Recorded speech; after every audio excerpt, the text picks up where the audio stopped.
ত্রয়োদশ জাতীয় সংসদ নির্বাচনের সময় যতই ঘনিয়ে আসছে ততই রাজনৈতিক ও নির্বাচনী সমীকরণগুলো স্পষ্ট হচ্ছে। তরুণদের নতুন রাজনৈতিক দল জাতীয় নাগরিক পার্টি বিএনপির সঙ্গে জোট বা আসন সমঝোতায় যাচ্ছে এমন গুঞ্জন থাকলেও শেষ পর্যন্ত তার হচ্ছে না, বরং জামায়াত ইসলামীর সঙ্গী হতে যাচ্ছে এনসিপি। দুই দলের শীর্ষ নেতাদের একাধিক বৈঠকে নীতিগতভাবে এই সিদ্ধান্ত প্রায় চূড়ান্ত।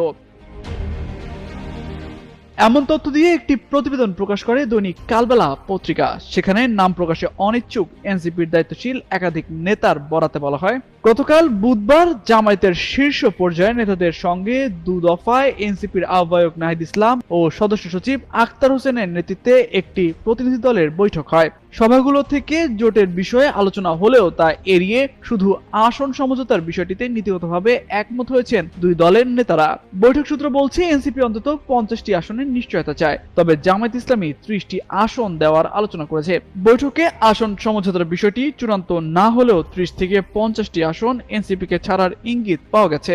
একই সঙ্গে এসব আসনে এনসিপির বর্তমান জোটসঙ্গী আমার বাংলাদেশ পার্টি এবং রাষ্ট্র সংস্কার আন্দোলনও থাকতে পারে বলে জানা গেছে। এনসিপির যুগ্ম আহ্বায়ক সারোয়ার তুষার গণমাধ্যমকে জানান, এনসিপি এখন পর্যন্ত নির্বাচনী জোটের বিষয়টি চূড়ান্ত করেনি। বিএনপি জামায়াতের সঙ্গে জোট বা আসন সমঝোতা হতে পারে, সেই সুযোগ আছে এবং আলোচনা চলছে। খুব দ্রুত আনুষ্ঠানিকভাবে সব সামনে আসবে।